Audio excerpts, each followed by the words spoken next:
everybody, Dr. T here. Today we are going to be talking about some of the things DV victims wish they could tell you, but don't. There are several active groups in the nation that are trying to get more information out there about DV. But as a victim myself, I want to speak up about what many victims of domestic violence really wish you knew.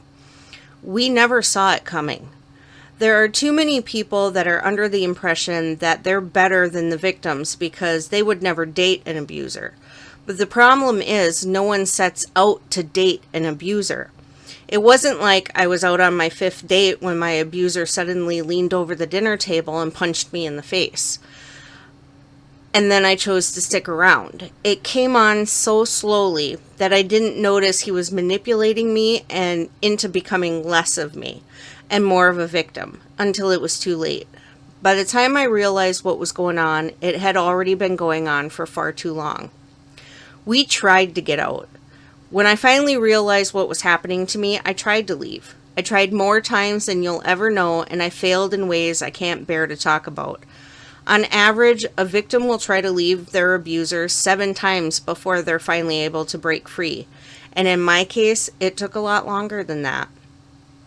Until you can understand the financial, legal, child custody related, and emotional issues, as well as the very real physical threats that tie victims to their abusers, please don't think we all stayed because we were just too lazy to leave. Don't push us. We know you want to help victims of domestic violence, but please don't push us. When my abuser and I finally split, kind-hearted people started pulling and pushing me in 10 different directions in an effort to help fix my life. But the thing is, all they did was smother me. I now work with DV victims, and if there's one thing I've learned, maybe the most important thing, it's that you can't push a victim. Life after abuse is scary. Victims have to face a lot of things that they've tried for a very long time to ignore, and for the first time in a long time, they get to put themselves first. This new path of independence is important for a victim to learn to live their own life. And sometimes they need to do that in their own way, on their own time. So be there for them, support them, offer advice, make safety a priority, but know when to back off and let a victim become their own survivor. Abuse comes in many forms. People just love to assume things.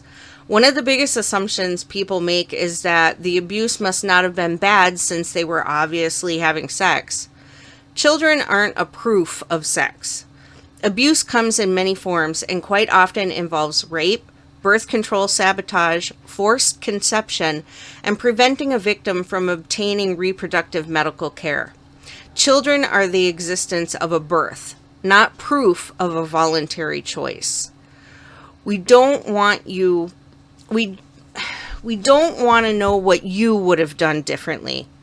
No one can possibly know how they will react to abuse until they're in it.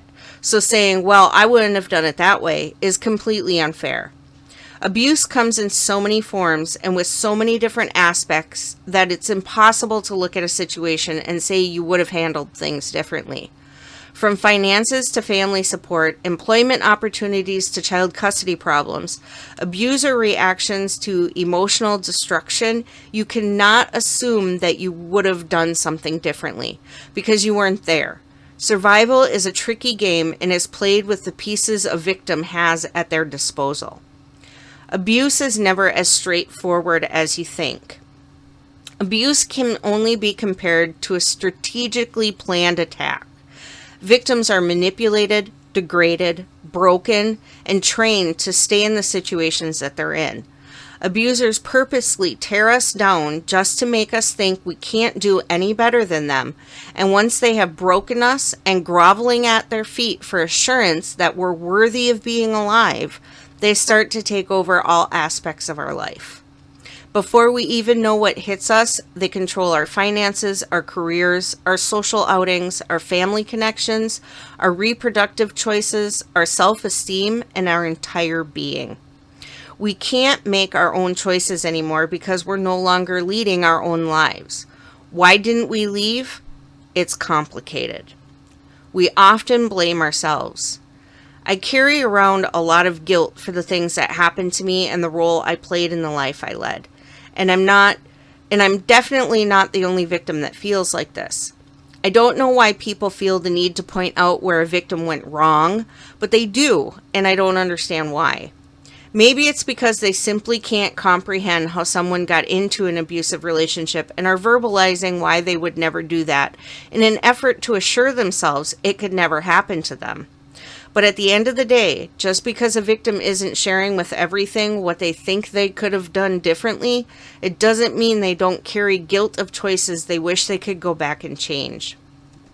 Stop pointing out what you think we did wrong, because most of us are already working very hard to make sure this doesn't happen again. Help us get counseling if we need it, but don't play the blame game in a game you don't understand. None of this was our fault. If there's one thing that people need to understand, it's that it's never the victim's fault. The victim has no power over the way an abuser chose to react. An abuser has multitude of options in dealing with a person they're angry with.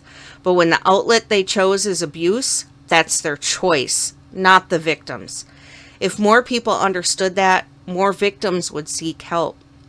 It doesn't matter how much sex a victim had or didn't have with someone, how many times they started an argument, if they were lazy as hell, or anything else they did to piss off their abuser. Abuse happens because someone chooses to abuse another person. As I said before, victims already carry around a lot of guilt, and the only way to heal is to understand that we truly were victims. The way someone chose to hurt us wasn't our fault, and we need you to believe that so we can truly accept it. Too many victims are still being abused because they don't understand that what's happening to them isn't their fault. As a nation takes notice of an issue that has plagued humanity for far too long, please take the time to actually listen to the victims. Victims just don't want to be noticed. They don't just want to be heard. If we, as a nation, really want to help victims become survivors, we need to truly understand them.